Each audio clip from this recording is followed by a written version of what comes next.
بسم اللہ الرحمن الرحیم۔ السلام علیکم ورحمۃ اللہ وبرکاتہ۔ آپ سب کا تازہ گلف نیوز میں سواگت ہے، استقبال ہے، ویلکم ہے۔ آپ سب سے گزارش ہے ہمارے چینل کو سبسکرائب کرے، لائک کرے، شیئر کرے اور اچھے اچھے کمنٹ دے۔ بسم اللہ الرحمن الرحیم۔ السلام علیکم ورحمۃ اللہ وبرکاتہ۔ دوستو، آج کی میری ویڈیو کا عنوان ہے عورت کو دیوی کیوں کہتے ہیں۔ ہمارے ہندوستان میں، ہمارے ملک میں عورت کو جو دیوی کہا جاتا ہے وہ کیوں کہا جاتا ہے، اور یہ ایکسپیرینس جو ہوا مجھے ایک ٹرین میں ہوا، ایک سفر کے دوران ایک میاں بیوی اور ان کے 4 بچے ٹرین میں سوار ہوئے۔ لباس اور چہرے بشرے سے یہ غریب مزدور طبقے کے لوگ لگتے تھے۔ میں اور میرے ایک ساتھی تھے، نیچے کی سیٹوں پر سوئے ہوئے تھے، رات کا وقت تھا۔ عورت نے مجھے جاگتے ہوئے دیکھا تو بولی، بھیا کیا ہم لوگ ادھر برتھ کے درمیان سو جائیں؟ میرے ہاں کہتے ہی اس نے زمین پر چادر بچھائی اور ایک ایک کر کے 4 بچوں کو سلا دیا۔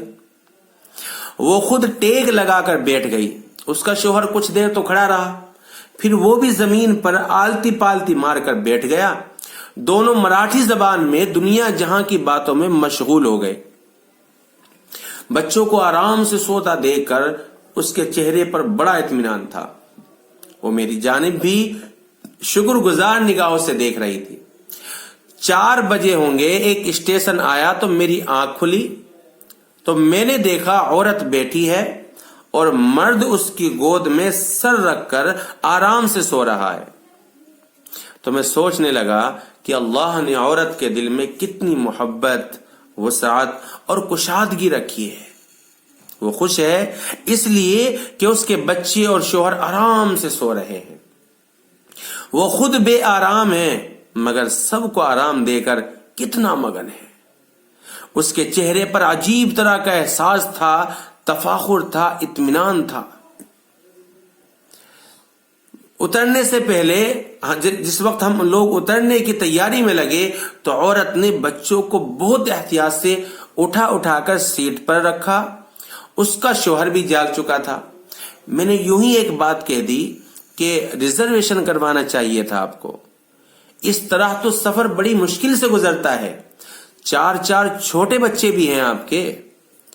مرد تو صرف مسکرایا۔ عورت بولی، بھیا ہم غریب لوگ ہیں، ریزرویشن کہاں سے کروائیں؟ جب بھی جاؤ ٹکٹ فل ملتی ہے، اسی طرح سے اٹھ بیٹھ کر سفر کر لیتے ہیں۔ آج تو آپ کی کرپا سے بڑا آرام ملا۔ یہ الفاظ تھے اس عورت کے۔